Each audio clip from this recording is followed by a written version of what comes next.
Renowned investor Ray Dalio shares insights on the complex dynamics between the United States and China, focusing on their economic and geopolitical relationship. He highlights the challenges of containing China and the need for both countries to understand each other's perspectives. There's a sense in the United States that they are a growing threat. We're close. If we go to a military war, it'll almost certainly be the Taiwan issue. So that could be called containment. I think we want to contain China. Their concerns are mostly the domestic concerns. How do they deal with the demographics issue? How do they deal with their own domestic issues? You know, when you run a country, the major issues are the internal issues. How do you make sure you deal with corruption? How do you deal with all the issues that they face? Poverty in the east and the western part of China, environmental issues, the property bubble that's bursting, the COVID issue. My assessment would be that they made a serious mistake in not taking the vaccines that we had to offer. There was a process in which they handled it fabulously in the beginning. And everybody was thinking, okay, they're on top of the world. But then they have no COVID in China, so they don't have immunity, and they didn't have a vaccine that was effective. And as a result, they got into the situation that they're in. China and the opposition is as strong as the United States and its allies. And so we have a conflict.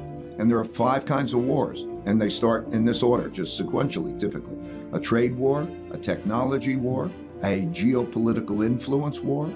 Then you get into a capital and economic warfare, which we are now with sanctions. They always happened in history. And then there's a military war. And so you could see that progression happen through time. And that creates a template. So I like to look at the template and then plot dots to see how we're transpiring relative to that template. China holds a lot of American debt. Yeah. Should we worry about that? I think they should worry about it. I don't believe that they'll sell the debt. And if they sold the debt, we would, again, like others, just print more money and it would depreciate in value. I think that they know, and have known for quite a long time, that the position that they have in that debt is something that they're going to have to stick with. The way it worked is they produced inexpensively. We all thought this is a good thing. I thought it was a good thing. And they earn money. And then they take a lot of that money that they earn and then they lend it to us. I remember when this started, the per capita income in the United States was 40 times the per capita income in China, and they're lending to us. So we borrow this money, and they buy our bonds, and I don't know who got the better or worse deal, but anyway, that's what happened. So look at it this way, it's a big thing. The population in China, the capitas, are more than 4 times that in the United States. Since I started going to China in 1984, per capita income has increased by 27 times. If it increased to half of what the United States is, that would mean its economy would be twice the size of the United States. So it's a big force. And simultaneously, given the risks in the world, they want to be self-sufficient. And similarly, the United States wants to be more self-sufficient, and other countries are wanting to be more self-sufficient because they're worried about being cut off. The main reason that China did not denominate its exports and trade in the currency and did not denominate its lending is that they didn't want to be a threat to the United States, because that's a threatening act. If the United States loses, now we were in a different era then, just to explain it. They became the largest trading country in the world. In other words, did more trade than any other. They could have operated in their currency. In terms of lending, international lending, they are the largest lenders, and they could have done that in their currency. They chose not to because they perceived that that would be a threat. They were not trying to disrupt the world order. But now we have a different set of circumstances worldwide. In the midst of the video, it's clear that the intricate interplay between the United States and China extends far beyond economics and politics, touching upon deep-rooted cultural and historical factors that influence their respective worldviews and actions. This leadership was the same, of the same mind. And I think is pretty much today, they don't want to disrupt the world order, but they want to be as great as they can be. They want to be as rich and powerful and so on, but they don't want to disrupt the world order. If you look at history and you understand international relations, which is very much like Confucianism, what you have is called a tribute system. And that means each country is in the place, they know their place. They know the hierarchy. Like in the old days, it's almost like other countries would be almost a vassal state. You would say, I know that you have the power, you pay respect, and you operate in a harmonious way. But the idea of war is a horrendous idea. So I think that they would probably be just as happy if you divided the world in half, their half and we had our half, and there was peace in the world. I'm just saying an objective is not to dominate the world. An objective is to operate in a way where there is no such war. However, that they are as strong and powerful and healthy and prosperous as they can be.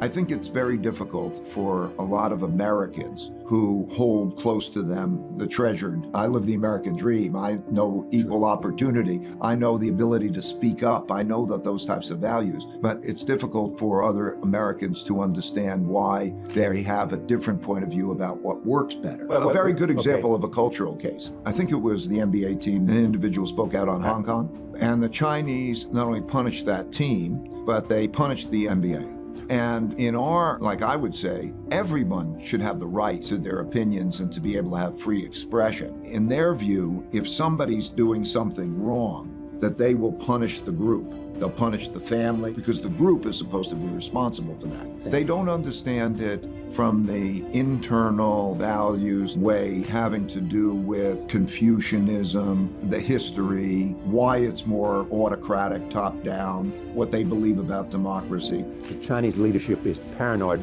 mostly about maintaining the power of the Communist Party.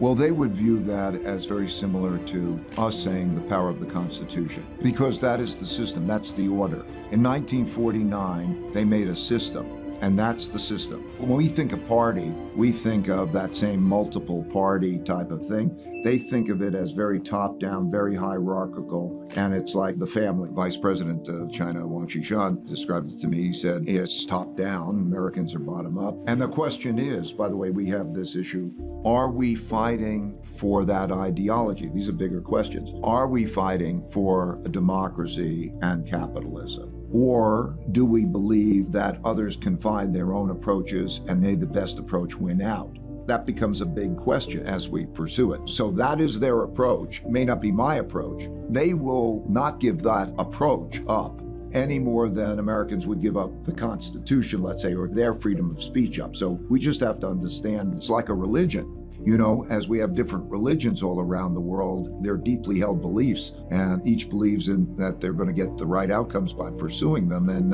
what do you do about that? There's also the question of human rights. And clearly, the Chinese have a different view than a lot of people around the world. How do you approach that? Well, there's me and there's every one of us. It's a cosmic question. Every one of us who buys products, or all the businesses that are operating and interacting with China, or operating in many countries, I could list a number of countries. As we approach the end, it's evident that the United States and China share a common goal, striving for their own versions of greatness while preserving global stability. Their contrasting approaches and values underscore the necessity of nuanced diplomacy and an ongoing search for common ground. The interconnectedness of the relationships with China. We import 22% of our manufactured goods comes from China. If you're buying your Apple or you're buying your sneakers, you're in a position that's somewhat similar to me in terms of thinking about what the issues are. What I do is I rely on the guidance of the government, both governments. I think in studying their dynasties, I studied the Tang dynasty, which is around 600, and I studied also other societies. It is the things that I've talked about before. It is in broad-based education. That Confucian system was the first meritocracy that came in to create broad-based education, and then they would have exams, and the people who would get the jobs would be the people who were the most capable, and they got away from corruption and those types of things. I wouldn't characterize some things as Chinese. I think that in the history of China, there have been good dynasties and there have been bad dynasties, but there's always the common ingredients of what makes a country successful, and they've been that way uniquely. If you do look at the history, I've studied the powers and the different strengths.